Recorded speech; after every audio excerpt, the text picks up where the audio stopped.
In this video, we're going to discuss vMotion. Now, vMotion is an excellent feature that allows us to take a virtual machine and while it's running, move it from one host to another.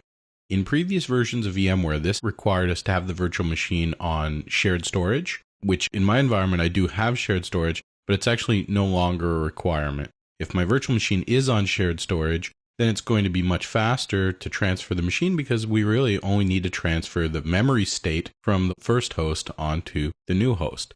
Now, that memory state is going to be different depending on the type of processor we have in the physical machines.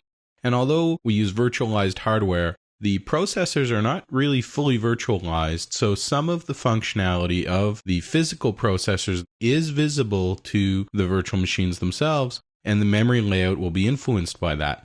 So we need to be able to take the currently running state of the virtual machine and move it to the other host. This requires us really to have the same type of processor architecture. It's all going to be x64 systems anyway. We don't have support for any other instruction sets, but it has to be all Intel or all AMD. And it's much easier to go from an older version of a CPU to a newer version because we can be sure that all the capabilities and functionality of the CPU will still be present.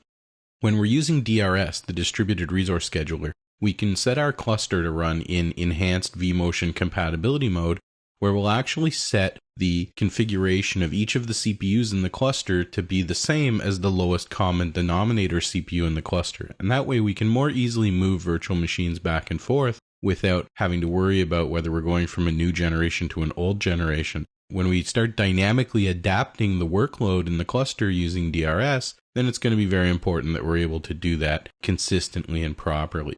So assuming that we want to be able to perform vMotion, and there's lots of good reasons to do that, primarily now we're going to be able to move a virtual workload from one host to another. It's going to make it much easier to do maintenance of those hosts. And in fact, when we use the DRS clustering, then when we place a host into maintenance mode, we can have its workload vacated automatically. We'll take a look at DRS in a later video. In this case, we're going to look directly at performing vMotion manually. If I have the matching CPU architecture requirements, then really what we need is a network interface that's marked as being capable of being used for vMotion. So we can see that I have one vSwitch configured for my virtual machine traffic, another vSwitch with NICs associated with it that I'm using for my NFS storage.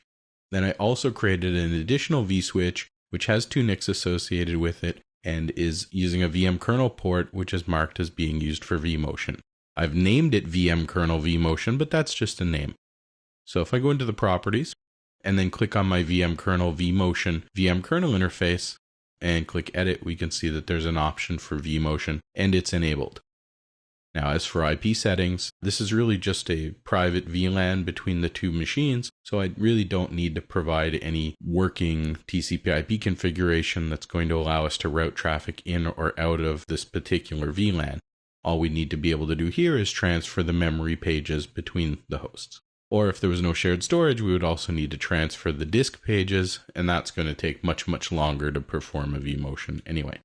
So if we can reasonably assume that our other host is set up the same way, and in this case I did, then we should be able to go ahead and perform a vMotion. So if I right click on one of my virtual machines, we'll see there's an option to migrate, and I can choose either to change the host or to change the data store. For more information about doing a storage vMotion where we change the data store, take a look at the storage vMotion videos. So in this case, I'm just going to select change host and click next, and then select the other host where this virtual machine is not currently running. Now, if there are resource pools on the other host, we're going to need to select which resource pool to put the virtual machines in. Now, we have the ability to do this either at high priority or at standard priority. If we're doing lots of simultaneous vMotions, then network speed is going to be a factor. The amount of activity going on inside the virtual machines is going to be a factor. And if we're doing a lot of virtual machines all at once, we can say some of them will be done at high priority and others at standard priority. And I'll just click next and then finish. And we can see down in the task pane that our migration has started. It really doesn't take very long at all. So performing a vMotion is really pretty straightforward. Really, the only thing that we need to worry about is how this is actually going to happen and how it's going to impact what's running inside of the virtual machine. It really is not completely transparent to the guests.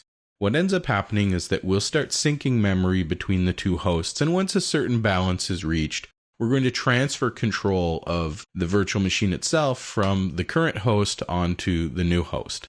Now, depending on exactly what the memory state is, there may be cases where we've already copied some memory, but then it had to be modified after it was copied, or where we've transferred control and there were still some hot memory pages on the other host, and vice versa.